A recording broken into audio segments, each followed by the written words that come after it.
तो जो अपने नागपुर में दीक्षा भूमि है, तो बाबा साहब अम्बेडकर जी ने 14 अक्टूबर 1956 को वहाँ दीक्षा ली थी। और बाबा साहब अम्बेडकर जी का कहना ये था कि भाई हिंदू धर्म में परिवर्तन होना चाहिए, हमें समानता की बिहेवियर में मिलना चाहिए और अनटचेबिलिटी खत्म होनी चाहिए। हम भी हिंदू है, लेकिन बाबा साहब के समाज को, दलित समाज को न्याय नहीं मिला, इसीलिए उन्होंने अपने देश में ही जो सिद्धार्थ गौतम बुद्ध जी का बौद्ध धर्म है उसकी दीक्षा उन्होंने ली थी 14 अक्टूबर 1956 को। उसी जगह पर एक बहुत बड़ा स्मारक खड़ा है दीक्षा भूमि में। माननीय आर.एस. गवई जी आज हमारे बीच में तो नहीं है, लेकिन उनकी अध्यक्षता में जो दीक्षा भूमि स्मारक समिति है, तो उन्होंने बहुत बड़ा स्तूप वहाँ बनाया है। तो जो हमारा डॉक्टर अंबेडकर फाउंडेशन है, तो उन्होंने मतलब उसके डेवलपमेंट के लिए 17 करोड़ रुपए मंजूर किए हैं और उसमें से 4 करोड़ का जो चेक है वो दीक्षा भूमि समिति को दे दिया है। तो उसी तरह मतलब नागपुर के लिए महाराष्ट्र सरकार ने, जब देवेंद्र फडणवीस जी की सरकार थी, उन्होंने भी 100 करोड़ रुपए अनाउंस किए थे और उसमें से 40 करोड़ रुपए का चेक 2 साल पहले जब देवेंद्र फडणवीस जी मुख्यमंत्री थे तब उन्होंने मतलब वो 40 करोड़ का चेक दे दिया है, बाकी 60 करोड़ देना बाकी है। अभी ये उद्धव ठाकरे सरकार ने वो पैसा देना चाहिए। दूसरा विषय ये है कि महाराष्ट्र में स्थिति बहुत बिगड़ती जा रही है और इसीलिए आज मैं महामहिम राष्ट्रपति रामनाथ कोविंद साहब से 15-20 मिनट बात मैंने की और राष्ट्रपति भवन में हमारी मुलाकात हुई।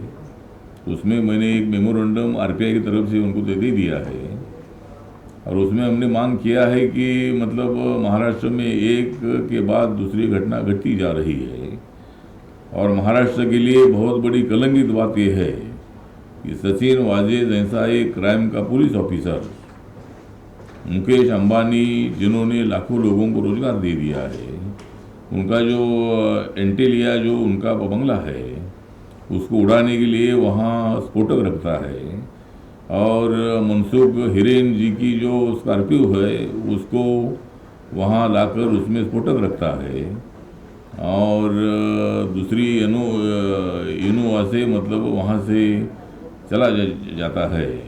तो ये घटना बहुत बड़ी गंभीर घटना है। आज इसके पहले आतंकवादी इसी तरह का प्लान करते थे, लेकिन अभी पुलिस ऑफिसर ये प्लान कर रहे हैं। लेकिन हमें शंका ये है कि भाई इसके पीछे और भी कोई बड़ा राज हो सकता है, इसीलिए इसकी पूरी जांच होनी चाहिए। इसकी जांच मतलब एनआईए की तरफ से हो रही है और एटीएस की तरफ से भी हो रही है, लेकिन हमें विश्वास नहीं है कि अगर जब तक ये उद्धव ठाकरे साहब की सरकार है तब तक इसकी जांच ठीक नहीं होगी। और अभी अनिल देशमुख जी बोल रहे हैं कि भाई इसकी पूरी इंक्वायरी होनी चाहिए। तो इंक्वायरी क्या होनी है? परमवीर सिंह जी ने तो आरोप लगाया है, उनको पूरी जानकारी मिली थी और हर महीने को 100 करोड़ रुपए देने का स्टेटमेंट लिखित रूप में माननीय मुख्यमंत्री उद्धव ठाकरे जी को परमवीर सिंह ने पत्र लिखा है और उसमें उन्होंने हर महीने को 100 करोड़ रुपए मिलना चाहिए। ये कैसा लेना है? तो ये जो बार है ये 2-3 हज़ार है, उसमें से 2-3 लाख रुपए आप जमा करो, उसके 50-60 करोड़ हो जाएंगे और बाकी के ऐसे जमा करो। और दूसरा, फुटेज में मतलब बहुत बार सचिन वाजे अनिल देशमुख को मिले हैं, तो इसीलिए मुझे लगता है कि इसकी पूरी जांच होनी चाहिए।